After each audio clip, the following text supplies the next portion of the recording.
Hey, what's up? What's up? What's up? What's up? I'm back. This is Mississippi Vibes from Burt. Took a couple of days off doing a podcast. I had other things going on, man. I want to, first of all, I'm dedicating this podcast and podcast, YouTube videos or whatever, the rest of my life to my ace, Jason Minor. I love you, Ace. But I'm going to get into something tonight, you know what I'm saying? I want to talk about overcoming addictions.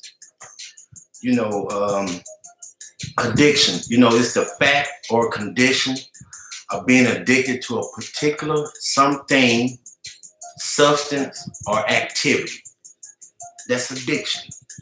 A lot of people have been through a lot of different types of addictions. You have the normal things. You got an alcoholic, you got a drug, whatever. Those are addictions that I done seen people throughout my life on different levels be addicted to certain stuff. I've been on that dark side of the road where I was dealing with people who was addicted to cocaine. And at a part of time in my life, I was a supplier. I was in that dark world, but it's okay. I was able to get over that. I done deal with people who was alcoholics. You know what I'm saying? They was addicted to, they had to have a drink. And it's a deadly thing where every day you have to have, or to function, you need alcohol, or you need cocaine, heroin, or whatever it be. And it takes a lot for a person to overcome that. Therapy, whatever. Different people take different angles to overcome their addictions. You know what I'm saying? And I salute all them for, being able to overcome that particular addiction. People be addicted to food. Most of the time that addiction comes about if you stress, if you going through a lot of stuff, you're in a state of depression, you use food to satisfy your addiction. We understand, we got that. And it's some people, hey, I was addicted at one time to food. I blew up 370 pounds. It was crazy. I looked retarded. I looked ridiculous. I was out of shape. I became a type 2 diabetic. You know what I'm saying? It was hard. It was hard. It was very hard for me to go through that. But having friends and family who actually cared about me helped me overcome that addiction. I never had a problem I never dealt with cocaine personal, meaning taking it, putting it into my body. Never done that. I always, you know what I'm saying, if I never had addiction to alcohol, none of that type of stuff. I can turn it on, turn it off whenever I wanted to, depending on what I'm trying to do in my life.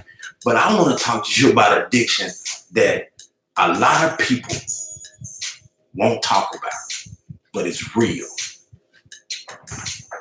Sex addiction. I had a sex addiction problem. I was addicted to sex. It started at a young age. At a young age, when I started, had to be I was around 13, playing around with girls or whatever, how it came. And it was nothing. You know what I'm saying? I'm taking the story back, how all this comes about. Another thing that, especially men, we have a problem communicating about. See, when I was younger, I can't remember the particular age, and it's going to shock a lot of people. It's going to shock my family members. You know what I'm saying? I know I probably get a call, or I talk to my brother every day. We probably talk about it, or, he probably won't, but he probably say, man, I ain't know nothing about that. When I was young, I was molested by a family member. So I went through years of confusion of, man, do I supposed to be dealing with boys, with men, or girls? So I went through this how can I say? I was wrestling in my mind what is it? So, through talking to my grandma, my father, prayer, and just actually start seeing, and as I got a little older, start seeing my dad, and my brothers or people, how they was moving. Guys, this ain't it. You know what I'm saying? Hey, I read the word, I understand, I can interpret what it is. So when I got to the age of 13, it was about, these girls. I was past all that about the confusion state. But my mind had triggered to, I had to see, or I had to be, to make sure I wasn't what happened to me. I started dealing with girls. So it was a little something around, 13 and, 14 and all that, really wasn't, shouldn't have been doing it anyway, but I really wasn't doing anything spectacular, at the time. And you go back and you think about it and you look back on it, it's crazy to think about it or talk about it in that manner. But I'm just trying to be honest, I'm just trying to help somebody. It's probably you that's been dealing with, you can go back dealing with if you're a grown man now, a young boy that, you was touched, you was violated by somebody, I understand you, I feel you, I got you. We can have a conversation, we can talk, it's all good. Call me, hit me up, inbox, it's all good. I can help you, I can tell your experience. I understand your experience, I mean. You know what I'm saying? So anyway, when I was going through the time from 13 or 14, 15, having fun, having a little fun, wasn't nothing. But I knew that something was serious, was 16, Through those early years, I used to be in school, I'd be in church, I'd be in and everywhere. I always had sex on my mind. Sex. It was driving me crazy. I remember I used to go and back then we had the VCRs. I'd go get the VHS tapes my daddy had, this and boom, popping me in. I know this little spot. Okay, yeah. I like that. I like this. It was crazy. But 16, tell you when my life, it flipped. I started messing with this older woman. She was 26 at the time. You know what I'm saying? At this time, I'm in the 16. I'm in the 9th grade, 10th grade, something like that. Yeah, 10th grade. Man, I was having sex 3 to 4 times a day before school. I leave school on a lunch break, after school, before I go to, and it was, man, I loved it. I loved every moment of it. And it was crazy. It was a burning feeling inside of me of, I got to get this. I got to have her. And it was going. And in my life growing up, I never dealt with anybody around my age, because you have to think, 15 years old, you remember on an old podcast, 15 years old, I'm at home, I'm living by myself. So I ain't got to worry about no curfew. I ain't got to worry about if this person can come over. We can party all night, baby. I just got to get up about 6:37, go to school, though. You know what I'm saying? Get prepared, because I got to go to that schoolhouse. But anyway, this was going on in my life with this particular person. And it was a drug. I was addicted to this drug, sex. I wanted it all the time. Then it went from her, add another one. Then I add another one. We talking about 3, 4, 5, different people. We having protected sex, but it's 4, 5 different women. 16, 17 years old. It was a daily thing. It was a routine. We got to get it in. And if you ain't talking about what I'm talking about, how I'm talking about it, you wasting my time. But I was a fiend for this. I was addicted to this sex. And as the years went on, each year it became more deadlier and deadlier. That I done been through in crazy situations for sex. And it's you know, it's I sit back and think of it, man. It's a crazy thing. I remember one time my daddy pulled up on me at the crib at the house, and I need to talk to you. I said, okay, what's going on, Pops? I heard you messing around with such and such, such and such. I said, yes, sir. Do you know that woman 10 years older than you, this and that, blah, blah? I said, yes, sir. I'm gonna call the police. I said, you can call the police. I can't tell you what to do. But what we are doing, I'm in agreement with it 100%. So you calling is do nothing. I ain't finna tell them that she done took it. I'm a willing participant of this activity, and I love it. So then that was our really first conversation from man to son that we really had about, sex and the depths of it and how it goes and how it runs and this and that. And, here you go, get some condoms and all that. Cool, I already had them possible, but cool, appreciate that. And that's what it was. But man, so as times went on that I had to have this drug. I have to have this drug of sex. I know there's a lot of guys out there, and some women also. You understand what I'm saying? You got to have this drug. Sex is a drug. Sex is an addiction. Most people I have told people in the past, they laughed at me. Okay. Marijuana, cocaine, heroin, alcohol could be your fix, but that don't fix me. If I'm depressed, if I'm stressed, if I'm into that, the thing what go fix me is sex. I done had some of the biggest arguments and blow-ups of my life with a woman because she don't want to have sex. Or we just did it 2-3 times. I ain't asked you what we did in the past. I'm talking about right now, this is what we need to do. You know what I'm saying? I done went through times of, withdrawals and all that. I'm making crazy decisions, foolish decisions. I'm reckless with everything, anything. It doesn't matter.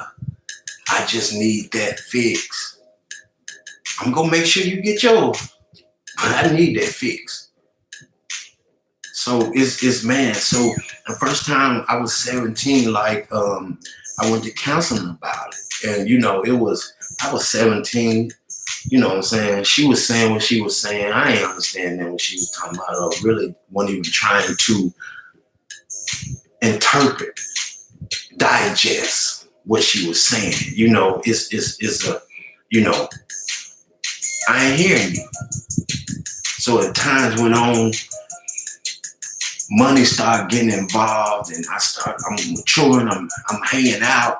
You know what I'm saying? I'm at different clubs now, meeting different people. You know what I'm saying? And it was that was my thing. That was my thing for a long time. You know what I'm saying? It had always been this drug that I needed to have. You know what I'm saying? It was way, way longer in my life where I got to understand and respect the relationship between a man and woman. Because my thing was, hey, we talking. I done met you. I done got your number. You got my number. However it goes, you got 2-3 days. That's tops. You got 2-3 days. If you ain't talking about doing that and that, you wasting my time because, I'm finna go and holler at Mary Jane, Steph, whoever, and we finna see what this working about. Cause what you talking about, I ain't on that. You wasting my time. We don't need to get connected in no other way, period. But this sex addiction, addiction, y'all have to understand, man, it's something serious, it's something deep. Women, you probably going through with your man. A man, you probably going through with your woman. I don't know what it might be, what it is, but what I'm saying is you have to be comfortable. You got to get comfortable within yourself to have this real life conversation with your mate, even before y'all get into something serious. If you're trying to be monogamous with your mate, you got to have this real heart-to-heart conversation, man. You know what I'm saying? I was 25 years old before I even told my partner, my best friend, what even had happened to me. You know what I'm saying? When I was younger, you know what I'm saying? So I got comfortable within myself to let him know. But so as times went on, you know, this addiction that I had, this sex addiction, it got stronger and stronger as the years went on. You know what I'm saying? And when I look back at it now, I'm able to talk to you and tell you it comes from I'm not even having any type of self-respect, self-love, no dignity. I have nothing of that about myself. You know what I'm saying? I'm trying to feed something that can't even really be fed. At the end of the day, you're not going to be able to keep up with this addiction for your life for a period of time, whatever. It's going to damage a lot of relationships. I have damaged a lot of relationships because of this addiction I had, this sex addiction. I damaged a lot of relationships with women. You know what I'm saying? It is because until I got into my, you know what I'm saying, my 30s, my late 30s, I never understood. I never took the time out to understand the business of building a strong foundation and being with one woman and understanding this. But so I went through the counseling, this and that. I ain't pay no attention to it. Hey, I need to get back to what drives me, what moves me, what feeds me. And so I thought at the time, sex is what feeds me. So, hey, man, you know, it was a fun, at that time, it was a fun time. It was an understanding. It wasn't no confusion. You know what I'm saying? I ain't really in my life been in but a few relationships. For real. So it wasn't never about that. We never had no confusion of what this is.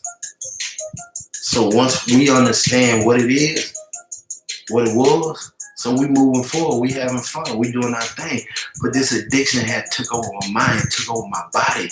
I was, you know, I know a situation I got for the first time in my life. I did something that I never said I would ever do. I didn't fully understand and find out the situation that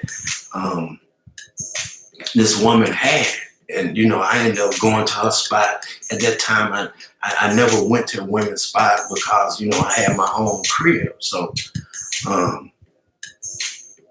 this thing I know, we in I had a key turning, somebody knocking at the window, all this and that. Who that? This is my dude, your dude. Man, the only thing that got me out of that situation, you know what I'm saying, I had protection. You know what I'm saying? But this sex addiction, it took me to a lot of dark places. It took me to some situations that I never should have been in. Different times of night, days, you know what I'm saying? Not focus on school, life, not even focus on trying to build a foundation for my own life. Not even focus on when I had everything that I asked God for, a family.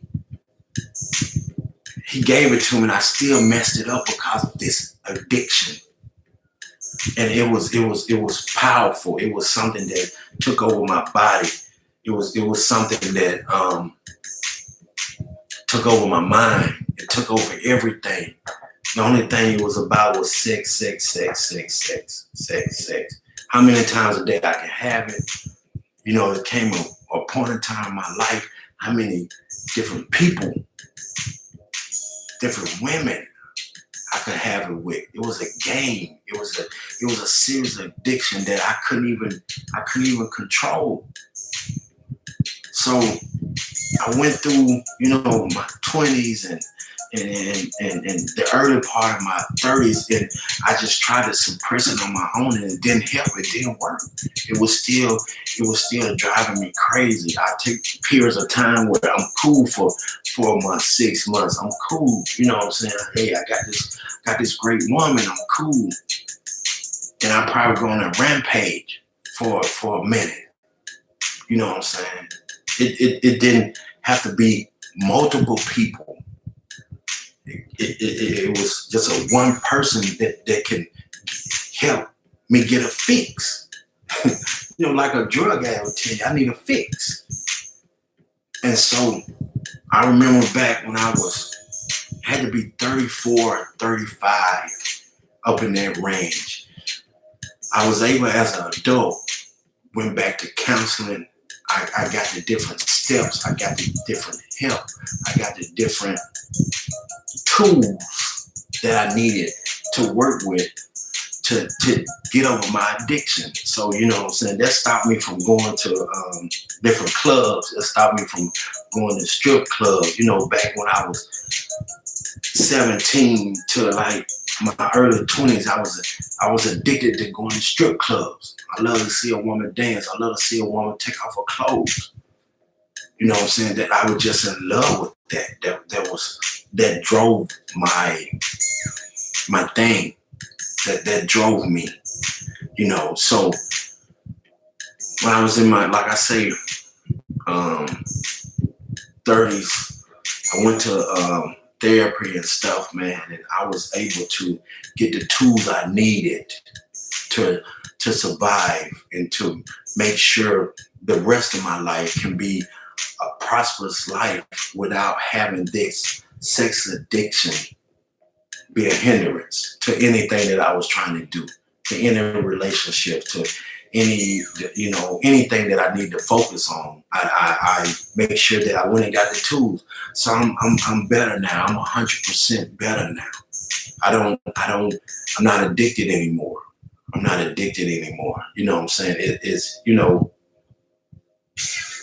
does it come? Does the urge or the feeling comes up? Yeah. It's like any addict. You will always have those periods in your day, in your week, and whatever that the devil's going to play with you. But now I got the tools in place. I know how to navigate my life. I know how to navigate my day, my week, my months, or whatever it has to be. That I have to be in that realm of having self-respect, self-love. So I don't have that problem anymore. I know how to control that. I know how to do it. You know what I'm saying? And if you out there, you have this type of addiction, it's okay. Just find you somebody to talk to. You can call me. You can email me. And it's something that you need to get handled if you want to have a thriving relationship, a thriving life, or whatever. Get you some help to deal with this situation. You know what I'm saying? It's not going to be easy. It's going to be a fight every day. I fight every day. I fight every day to not fall back into who I used to be. You know what I'm saying? So that's why I'm comfortable here to come and talk to you now and tell you about how I overcame my addiction to sex. It was hard. It's been a journey. It's been a fight. It's okay. We're going to keep fighting every day. It's fear. That's all it is. It's fear. It's fear of going into a new place where you've never been in your life. For me, it was fear of going into a place of not having sex every day, not having sex multiple times a day. You know what I'm saying? There was a fear that I never thought that I could have a successful life without sex. You know what I'm saying? So I just became, and I learned how to become a man. I became a man. I became whole. I became complete. So what are you going to do to get your life in order if you're dealing with a sex addiction? You know what I'm saying? I'm telling you, it's crazy, man. You can have all kind of, it's different parties out there. It's different situations I used to be in. You know what I'm saying? It's you know, you got people who swing. They got addiction to sex. You know what I'm saying? You got people who have orgy all the time, threesome. You're addicted to sex. You're addicted to sex. I don't care. You got to have it. You got to have it. And I'm telling you, in life, if you are dealing with this problem of sex addiction, you need to make sure your mate is an addict for you. And you an addict for her. Because trying to get with somebody that y'all ain't on the same page about this sex thing, you always have a problem.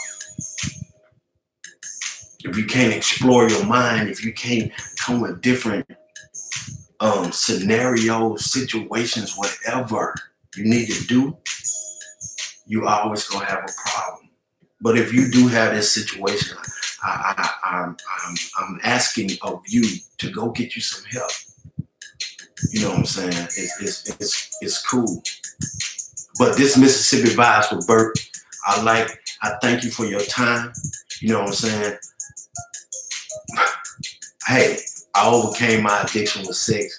You can overcome your addiction with anything. Drugs, alcohol, whatever it might be, gambling, whatever it might be, whatever it is, get you some help. Get you some help. It's okay. But this problem is a major problem in society that we don't talk about a lot. And we need to get to talking about these issues that we're having, these underlying addictions that we have, and that, you know what I'm saying, we can't really handle. So that's a little snippet, a little journey into that. You know what I'm saying? It's real, it's serious. I wish you the best. I hope you can handle this problem. You know, like I did, it took me some time to handle the problem, but I got it under control. And it's a major thing.